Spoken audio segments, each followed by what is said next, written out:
¿Hay actividad de demonios en el mundo de hoy? Fantasmas, apariciones, espiritismo, cartas del tarot, tablas Ouija y bolas de cristal son fascinantes para mucha gente porque parecen ofrecer una visión de un mundo desconocido que se encuentra más allá de los límites de nuestra existencia física. Y, para muchos, estas cosas parecen inocentes e inofensivas. Muchos que abordan estos temas desde perspectivas no bíblicas creen que los fantasmas son los espíritus de los muertos que, por alguna razón, no han pasado la siguiente etapa. Según los que creen en fantasmas, hay 3 tipos de apariciones. 1. Apariciones residuales, comparados con reproducciones de vídeos sin interacción real con algún espíritu. 2. Apariciones de espíritus humanos, cuyas naturalezas son una combinación del bien y el mal pero no malignos. Tales espíritus simplemente quieren llamar la atención de una persona. Otros pueden ser bromistas, pero, en cualquier caso, no dañan realmente a las personas. 3. Interacción con espíritus o demonios no humanos. Estas formas pueden disfrazarse como espíritus humanos, pero son dañinas y peligrosas. Al leer sobre fantasmas y apariciones de fuentes no bíblicas, recuerda que, solo porque un autor se refiere a la Biblia o a personajes de la Biblia, no significa que aborda el tema desde una perspectiva bíblica. Quienes abordan estos temas de fuentes no bíblicas deben basar su comprensión en sus propios pensamientos, los pensamientos de los demás o las experiencias del pasado. Sin embargo, partiendo de su propia postura de que los demonios engañan y pueden imitar a espíritus benévolos humanos, las experiencias pueden ser engañosas. Por lo tanto, el conocimiento adecuado sobre este tema se encuentra en la fuente que ha demostrado ser precisa al 100%, la palabra de Dios, la Biblia. ¿Qué dice la Biblia sobre este tema? 1. La Biblia nunca habla de apariciones. Por el contrario, nos enseña que cuando una persona muere, el espíritu de esa persona va a uno de 2 lugares. Si la persona es un creyente en Jesucristo, su espíritu pasa a la presencia del Señor en el cielo.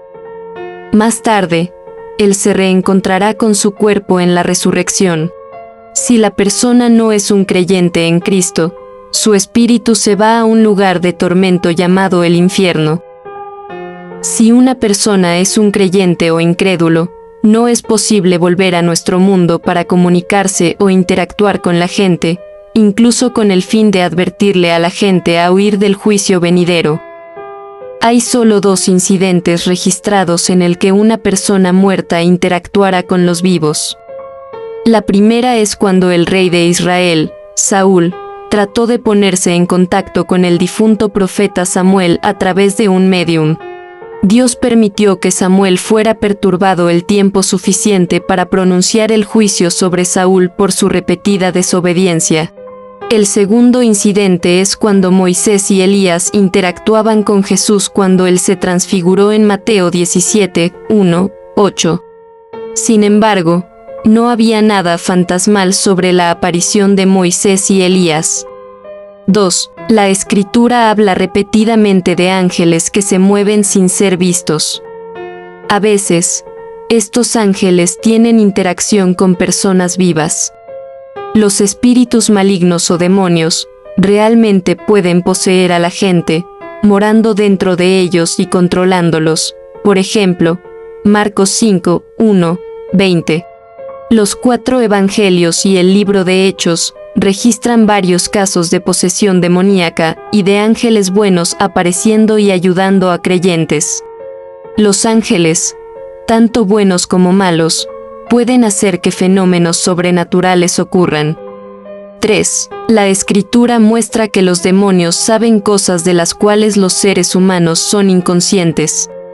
Debido a que estos ángeles malos han existido por mucho tiempo, naturalmente sabrían cosas que las personas que viven tiempo limitado no podrían saber. Puesto que Satanás actualmente tiene acceso a la presencia de Dios, Job 1, 2, A los demonios también se les puede permitir conocer algunos detalles sobre el futuro, pero esto es especulación. 4. La Escritura dice que Satanás es el padre de las mentiras y un engañador, y que se disfraza como un ángel de luz. Aquellos que lo siguen, humanos o no, practican el mismo engaño. 5. Satanás y los demonios tienen gran poder en comparación con los seres humanos. Incluso el arcángel Miguel confía solo en el poder de Dios cuando trata con Satanás. Pero el poder de Satanás no es nada comparado con el de Dios. Y Dios es capaz de utilizar la mala intención de Satanás para lograr sus buenos propósitos. 6. Dios nos manda que no tengamos nada que ver con el ocultismo, la adoración del diablo o el mundo de espíritus malos.